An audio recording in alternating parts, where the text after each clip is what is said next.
Alright folks, today we're cooking something really cool. Let's get started for bacon coleslaw.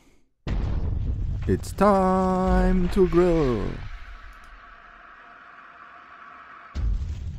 Germany is a land of different cabbages. We have white cabbage, we have red cabbage, we have purple cabbage, we have so many different cabbage versions.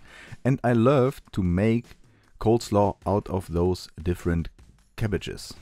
For today I decided to take this cabbage because it's easier to cut in front of a camera. It's a little bit softer and always has the perfect amount for the number of people we are feeding today. The German word for today's recipe is Speckkrautsalat, literally translated into bacon coleslaw, and it's one of the classic dishes that will be served in breweries and restaurants, combined to German Krustenbraten or Schweinshaxen, all those famous brewery dishes you get during Oktoberfest and during this season of the year. This is the amount we have cut now. Put it in a glass bowl. There is a certain technique in Germany on how to get the coleslaw nice and tender. You put everything into a glass bowl and give a good pinch of salt, and now you just work through the cabbage. It will now shrink. The salt will make the cabbage tender and it takes a little bit out of the juices. This is not necessary for a long time for the kind of cabbage we are using today, but if you're using white cabbage and you will need the blender or your kitchen aid just to get it into smaller pieces, you will have to let that sit with the salt overnight in the fridge. Then you have to get rid of the salt, and then we can start preparing it. But for today, 2 hours of letting that sit in the salt is just enough. In the meantime, I have already prepared my charcoal kettle with a starting chimney full of charcoal briquettes. Into the basket, you might have seen that. We're heating up the grill grates, and in the meantime the grill grates are heating up. We can start cutting one single yellow onion into dices.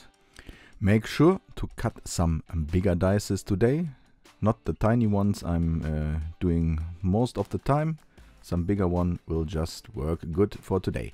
They should have approximately the same size than your bacon.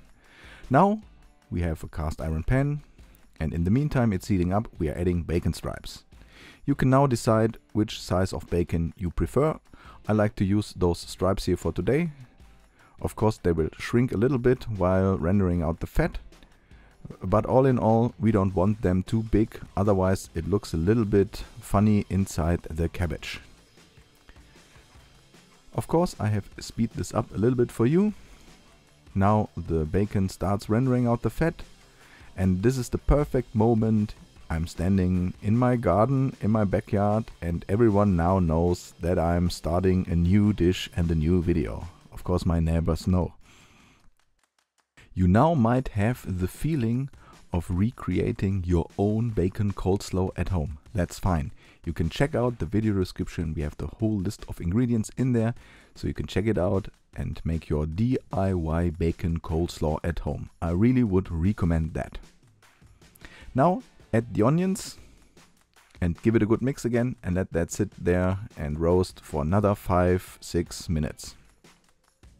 The next ingredient is more or less polarizing. A lot of people like it and a lot of people hate it. We are talking about cumin seeds. Half teaspoon of cumin seeds. I really enjoy that. I even enjoy letting that roast in the bacon fat for 2 or 3 minutes. But if you're not fine with cumin seeds, just leave them out.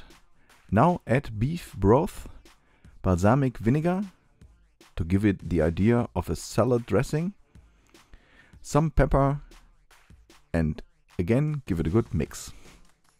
We have already put the cast iron pan on indirect heat, so you can do a little bit of simmering now and let that simmer for 20 till 25 minutes to lose a little bit of the liquid and to have more taste and flavor.